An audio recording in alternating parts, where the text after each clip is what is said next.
Hi everyone, I'm Angie Butler, artist printer and Senior Research Fellow at the Centre for Print Research at Bristol. I'd like to introduce you today to a few artist book projects that have different kinds of relationships to libraries. So the first one is A Friendly Piece of Advice from 2009.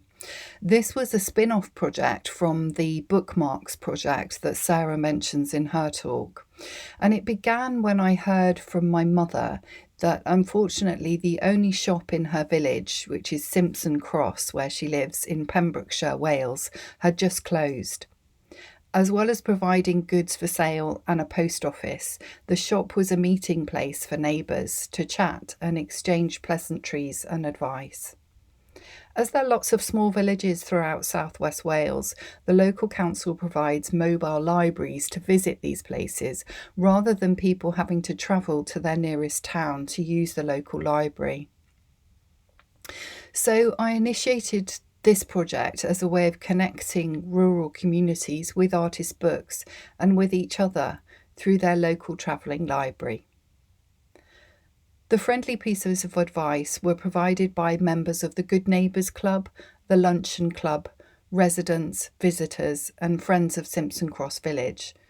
Individuals were asked to handwrite a motto to give some advice that they would like to pass on to someone else. A small box was made for the bookmarks so they could be placed on the issues desk of the mobile library, and I made 100 bookmarks for the project. So anyone who visited the library was invited to take and keep a bookmark to open, and they could read a friendly piece of advice from someone else in their neighbourhood.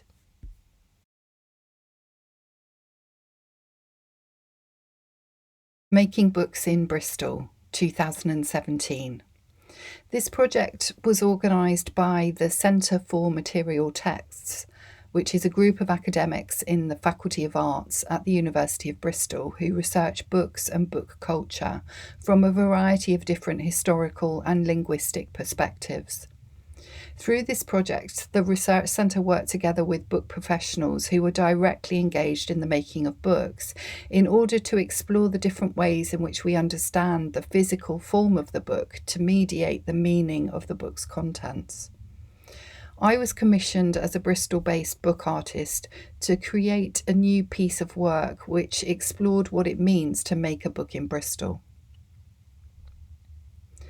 I utilised the project's various audience platforms for social engagement to find out about people's relationships and opinions to books and bookmaking. And these textual and visual responses featured in the resulting artist book, which was called The Object of Our Affection. 4 lunchtime public talks provided the opportunity to gain audience feedback about book-related issues via questionnaires. I also included quotes from some of the speakers.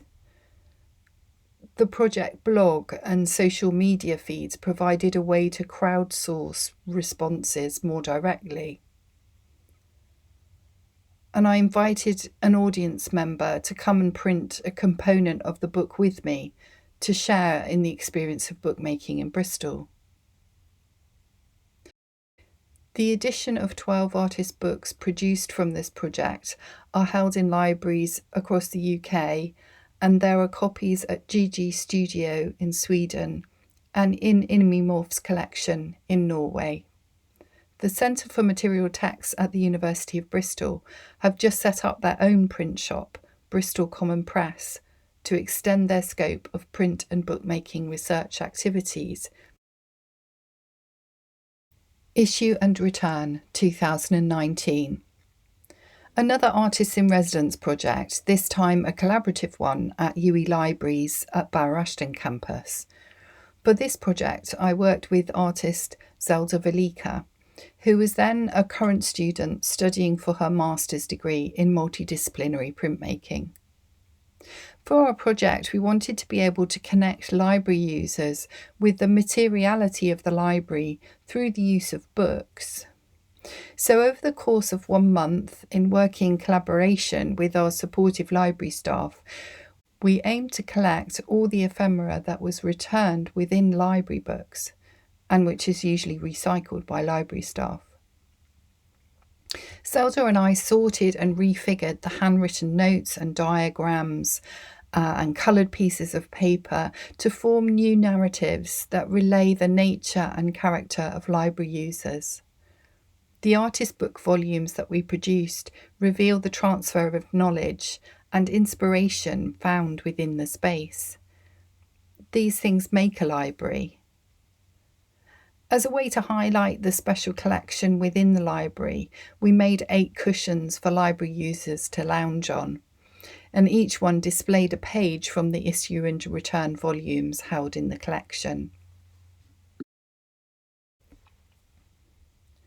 Posted Unposted British Isles 2020.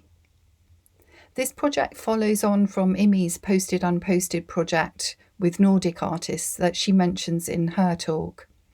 We worked together to curate a project that showcased the work of 28 creative practitioners across the British Isles who have used the letterpress process in their book-related activities. We specifically made an edition of 40 boxes. This provides each practitioner who took part with a set of their own, and then the remaining copies can be offered to libraries.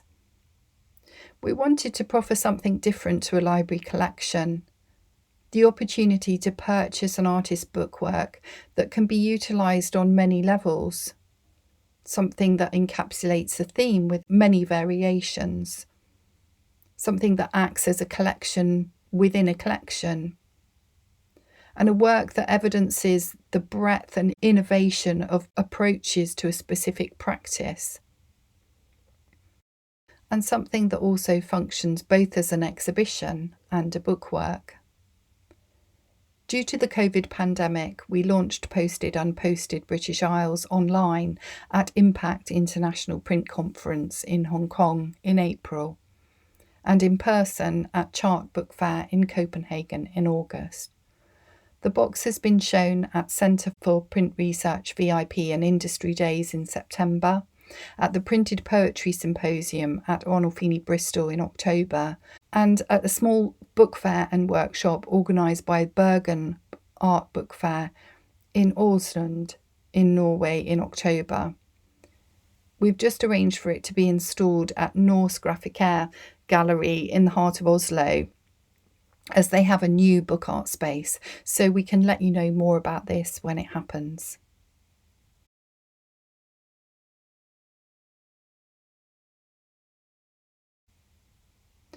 So I hope these projects have given you some examples to evidence methods of engagement between libraries, artists, and useful platforms of communication.